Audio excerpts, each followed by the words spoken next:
बदहाली की कगार पर पहुंचा पाकिस्तान, लेकिन फिर भी भारत विरोधी राग अलापने से बाज नहीं आ रहा और ऑपरेशन सिंदूर की मार के बावजूद भी पाकिस्तान और खासकर जैश ए मोहम्मद, लश्कर तैयबा की अगर बात करें, जिन 9 ठिकानों पर भारतीय वायुसेना ने पिन पॉइंट प्रिसिशन से अटैक करके उनको ध्वस्त कर दिया था, उनकी दोबारा से रिकंस्ट्रक्शन की प्रक्रिया शुरू होती नजर आई है। और इस पूरी प्रक्रिया में खासकर जैश ए मोहम्मद, पाकिस्तान की खुफिया एजेंसी आईएसआई की अगर बात करें, उन्होंने लगभग 3.91 बिलियन यानी कि 391 करोड़ रुपए की एक फंड रेजिंग ड्राइव भी शुरू की है।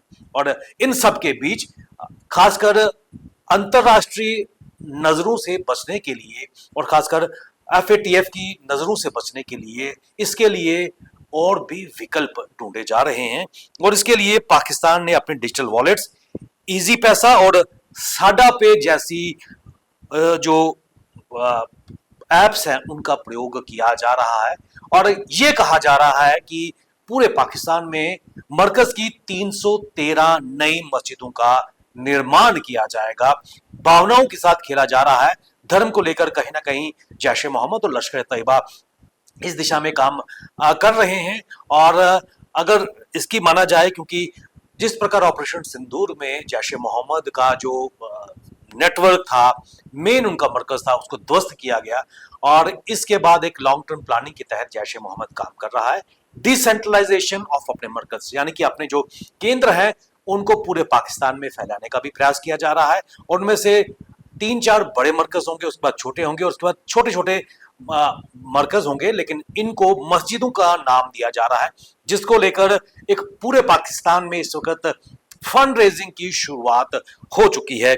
और आपको बताते चलें कि पाकिस्तान के डिजिटल वॉलेट इजी पैसा और साडा पे जो कंट्रोल्ड हैं फाउंडर बाय मसूद अजहर और उनकी फैमिली मेंबर्स, क्योंकि जो फोन नंबर्स हैं कहीं ना कहीं मसूद अजहर के बेटे, उनके भाई और बाकी शेडो व्यक्तियों के नाम पर सीधे सीधे उनके खातों से जुड़े हुए हैं, वहां पर ये इस तरह के फंड रेजिंग का कार्यक्रम बना चुके हैं।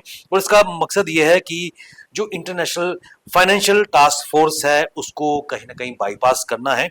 और लगभग 3.91 बिलियन रुपए की ये फंड रेजिंग ड्राइव की जा रही है, जिसके पीछे मकसद ये है कि ना केवल जैश ए मोहम्मद अपने आप को सुदृढ़ करे, डिसेंट्रलाइज करे अपने ना केवल आतंकी ठिकानों को, ट्रेनिंग कैंप्स को, और उसके अलावा पैसे और वेपन्स को भी उसका जखीरा खड़ा कर सके। एक्सपर्ट्स का मानना है कि अगले 10 सालों तक अगर ये अमाउंट मिलती है तो अगले 10 सालों तक पूरी तरह सक्षम हो जाएगा भारत विरोधी अभियान के लिए जैश ए मोहम्मद। और आपको ये बता दें कि जैश ए मोहम्मद का जो हेडक्वार्टर था मरकज सुभान अल्लाह, उसके अलावा 4 अदर ट्रेनिंग कैंप्स, मरकज बिलाल, मरकज अब्बास, महामोना जोया और उसके साथ सरगाल ट्रेनिंग कैंप, जो डिस्ट्रॉय किए गए थे भारतीय सेना ने, भारतीय वायुसेना ने ऑपरेशन सिंदूर में। और उसके बाद अब ये एक नई फंड रेजिंग की मुहिम स्टार्ट की गई है, जिसके पीछे मकसद ये है कि ऑनलाइन सोशल मीडिया प्लेटफॉर्म से अपील की जा रही है, फेसबुक के माध्यम से, व्हाट्सएप के माध्यम से, ना केवल पोस्टर्स बल्कि जो नेता हैं उनकी भाषण, उनका एड्रेस किया जा रहा है। और ये कहा जा रहा है कि पूरे पाकिस्तान में 313 मस्जिदों का निर्माण किया जाएगा। और ये भी कहा जा रहा है कि एक मस्जिद के निर्माण के लिए 125 करोड़ रुपए लगेंगे। और एक अपील की जा रही है, लेकिन इन सब के पीछे अगर हकीकत देखी जाए तो एक मोबाइल नंबर, जो एक डिजिटल वॉलेट अकाउंट है, वो लिंक्ड है मसूद अजहर के भाई तला गुलजार से, और एक अकाउंट है मसूद अजहर के बेटे से। और बाकी अकाउंट जो है जो फंड रेजिंग में इन ऐप से जुड़े हुए हैं वो कहीं ना कहीं या तो शेडो व्यक्ति हैं और जिनका ताल्लुक जैश ए मोहम्मद के नेताओं से है। और इसके पीछे मकसद यही है कि ये पैसा भारत विरोधी अभियान में जुड़ाया जाएगा। और लगभग 250 इजी पैसा वॉलेट्स हैं, वो जैश ए मोहम्मद के विभिन्न आतंकवादियों, आतंकी संगठनों के नाम है से जुड़ा हुआ है।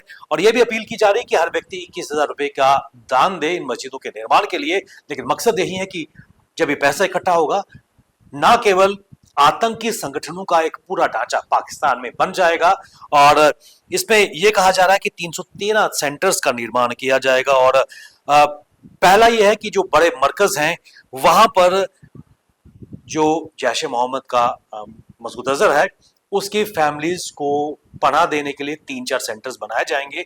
उसके बाद जो छोटे सेंटर्स हैं वहां पर ट्रेनिंग दी जाएगी और कहीं ना कहीं आतंकियों को एक जगह से दूसरी जगह ले जाने का प्रयास किया जाएगा, ताकि मौलाना अजहर और उसकी फैमिली लाविश तरीके से वहां रह सके। इस प्लान के अंदर 3-4 लार्ज मरकज सेंटर्स बनाने का भी है, जो कहीं ना कहीं सेफ हाउस के रूप में काम करेंगे और वहां पर ट्रेनिंग कैंप भी होंगे और जो लॉजिस्टिक है हैंडलर्स को दिए जाएंगे। तो कुल मिलाकर जैश ए मोहम्मद लगातार ये प्रयास कर रहा है और पाकिस्तान की खुफिया एजेंसी आईएसआई यही प्रयास कर रही है कि 313 मस्जिदों का जो मुखौटा एक बार फिर पहनने का क्या प्रयास किया जा रहा है।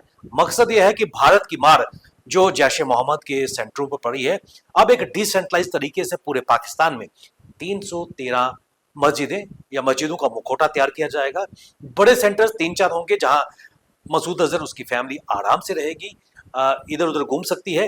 कुछ और सेंटर्स हैं जहां पर लॉजिस्टिक ट्रेनिंग और बाकी चीजें दी जाएंगी। तो कुल मिलाकर एक बड़ी लॉन्ग टर्म नीति के तहत पाकिस्तान आईएस एजेंसी आईएसआई और जैश ए मोहम्मद काम कर रही है और इसको नाकाम करने के लिए भारत प्रयास तो कर रहा है, लेकिन क्या अंतरराष्ट्रीय मंच की निगाहों में पाकिस्तान की खुफिया एजेंसी आईएसआई और जैश ए मोहम्मद का ये मुखौटा सामने आ पाएगा? बने रहिए आप हमारे साथ, हमें दीजिए इजाजत। नमस्कार।